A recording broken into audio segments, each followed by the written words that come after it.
Today we will start our new chapter 14, Some Natural Phenomena.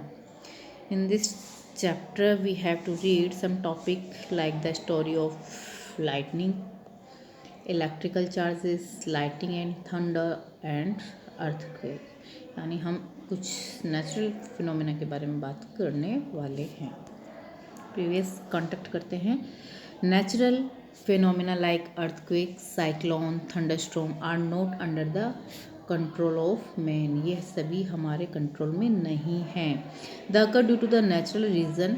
ये सभी प्राकृतिक घटना की वजह से कंप्लीट होते हैं. We can't prevent them. हम बच नहीं सकते. But can take some precaution to protect our self from the damaging effect. पर कुछ प्रिकॉशन रख कर हम इससे होने वाले डैमेजिंग इफेक्ट जो है उनसे बच सकते हैं. You have learnt about flood and drought in class 6.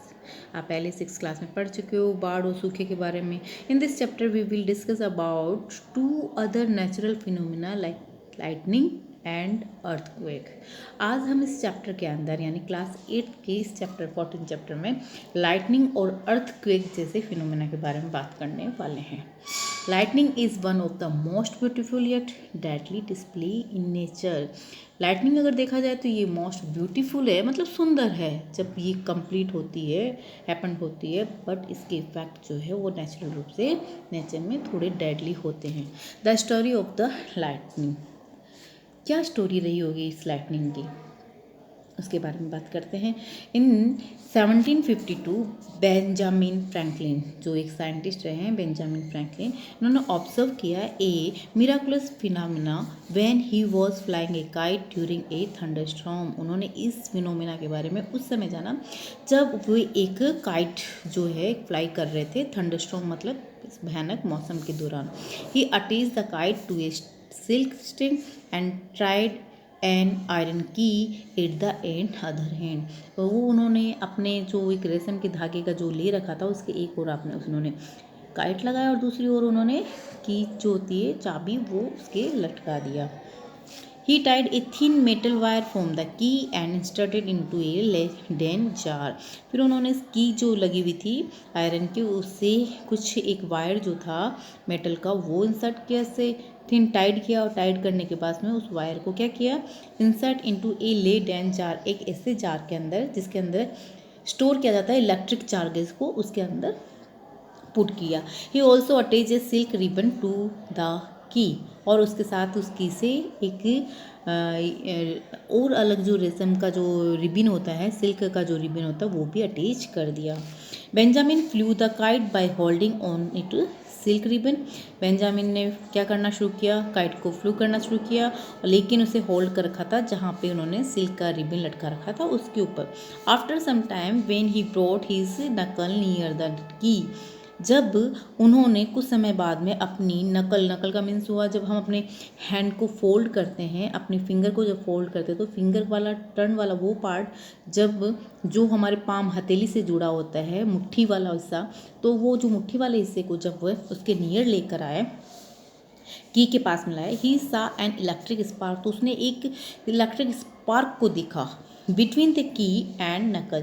जो की लगी हुई थी आयरन की, यानी ये की जो है यहाँ पे ये कह सकते हो ये जो की लगी हुई थी आयरन की वहाँ पे, और ई के साथ में जो हमारी ये मुट्ठी है, ये मुट्ठी ये जब पास में आई तो ये मुट्ठी और हमारी की दोनों के पास में आने से एक बिजली सी यहाँ पे उनको नज़र आई, इस तरह से स्पार्क होता हुआ नज़र आया.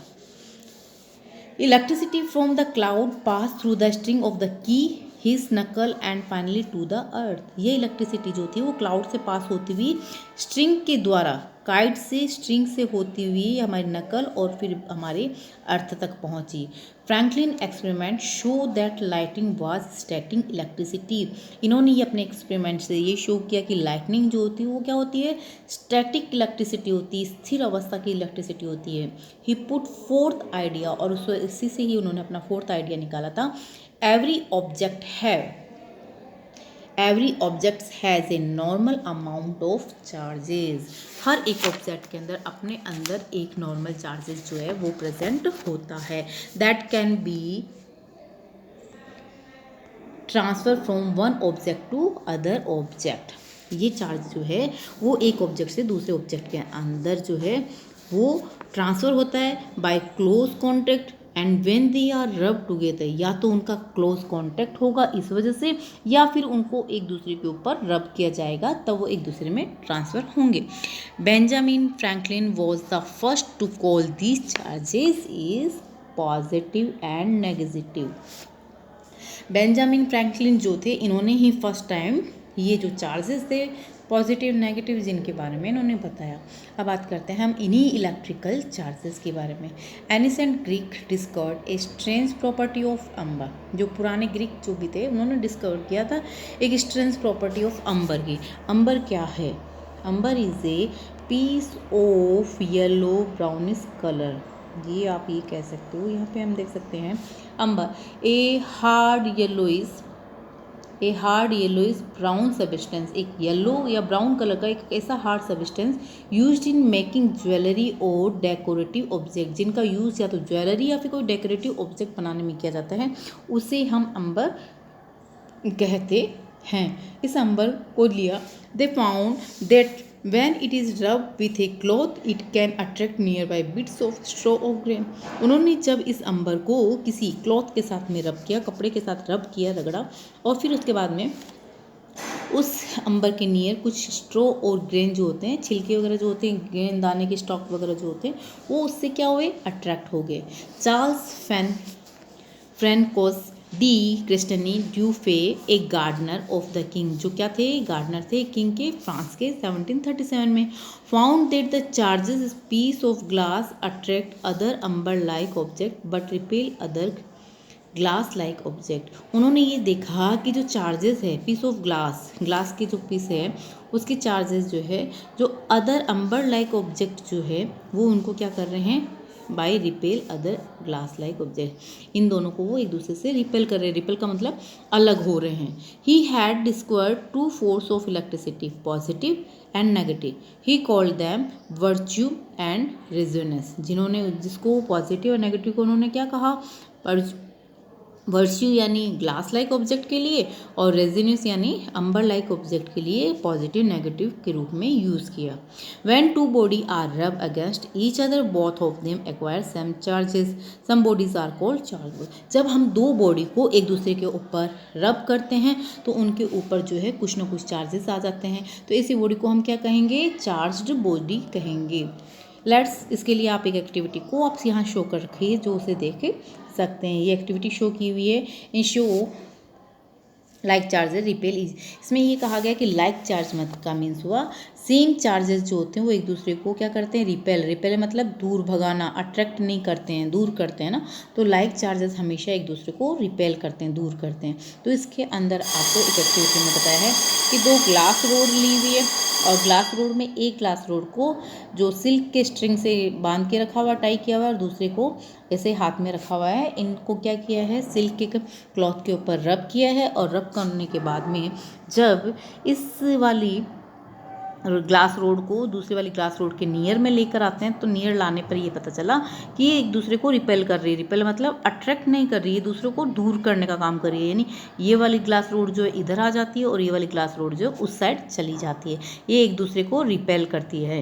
तो इससे मीन्स क्या निकला कि सेम ग्लास रोड है और सेम ही सिल्क के क्लॉथ पे इनको रब किया गया है, तो इन पे चार्जेस जो आए हैं दोनों पे क्या गए? सेम चार्जेस आए। यानी यहाँ पे शो कर रखा है पॉजिटिव चार्जेस शो कर रखा है, यानी दोनों पे पॉजिटिव चार्ज है। तो सेम चार्जेस होने की वजह से like charges repel while unlike charges attract each other. इससे ये पता चला कि जो सेम चार्ज होंगे वो एक दूसरे को क्या करेंगे? रिपेल, भगाएंगे दूर, और अनलाइक चार्जेस जो होते हैं वो उसे अट्रैक्ट करेंगे, वैसे ही जैसे मैग्नेट के अंदर होता है।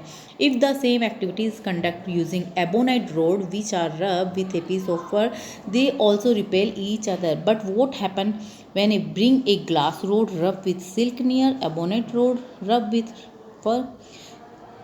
इसी के साथ में इसने एक्टिविटी सेकंड बताई कि यही एक्टिविटी अगर हम एबोनेट रोड के साथ में रख करके देखते हैं तब क्या कंडीशन होती है। इसमें ये कहा कि अगर जब एक अनलाइक चार्ज जो होते हैं वो एक दूसरे को क्या करते हैं, अट्रैक्ट करते हैं। उसके अंदर हमने एक ग्लास रोड ली, सेम इसकी जैसे एक एबोनेट रोड जो होती है मैं उसकी हमने एक रोड ली, ठीक है। इस ग्लास रोड को हमने फिर से सिल्क से बांधा है और इसको हमने फ्री किया है। इसको सिल्क के ऊपर किया रब, और इस वाली एबोनेट रोड को फर जो होते हैं ना, फर वाल जो होते हैं सॉफ्ट फर, उसके ऊपर रब किया। और रब करने के बाद में जब हम इसको पास में लेकर आते हैं तो हमने ये नोट किया कि हम पहले पढ़ चुके हैं कि ग्लास रोड को जब रेशम पे किया तब उस पर पॉजिटिव आ रहे थे चार्जेस, और इसको एबोनेट रोड को जब हमने नेगेटिव उस पर किया फर पे तो उस पर नेगेटिव चार्जेस आ रहे। जब हम इसके नियर लेकर आते हैं इस रोड को तो हमने ये देखा ये दोनों एक दूसरे के नियर आती है, यानी ये अट्रैक्ट कर रही है। तो इस एक्टिविटी से ये शो हुआ that the charges on the body are not same, तो दोनों बॉडी पे चार्जेस सेम नहीं है। Secondary they have opposite charges, they are attract each other, तो ये होने की वजह से, सेम होने की वजह से, डिफरेंट चार्ज होने की वजह से ये एक दूसरे को क्या कर रहे हैं, अट्रैक्ट करते हैं। तो इसे आप नेक्स्ट में यही बताया हुआ है कि एक्टिविटी सेकंड क्लियर कर रही है कि the charges acquire by glass rod when the rub with stock is called positive charges. जब हम ग्लास रोड को रब करते हैं क्लॉथ के साथ में, सिल्क के साथ में, तो पॉजिटिव चार्ज आते हैं। जब हम एबोनेट रोड को फर के साथ में रब करते हैं तो नेगेटिव चार्ज आते हैं। लाइक चार्जेस जो होते हैं वो क्या करते हैं, एक दूसरे को रिपेल करते हैं, जबकि अनलाइक चार्ज जो होते हैं वो एक दूसरे को अट्रैक्ट करते हैं। Another interesting thing you can see here that charge generated by rubbing don't move. That's why such charges are called static charges. इसमें ये बात ज़रूर होती है कि ये चार्ज जो है वो क्या होते हैं, मूव नहीं करते हैं, स्टैटिक कंडीशन में होते हैं, इसलिए इन्हें स्टैटिक चार्जेस कहते हैं।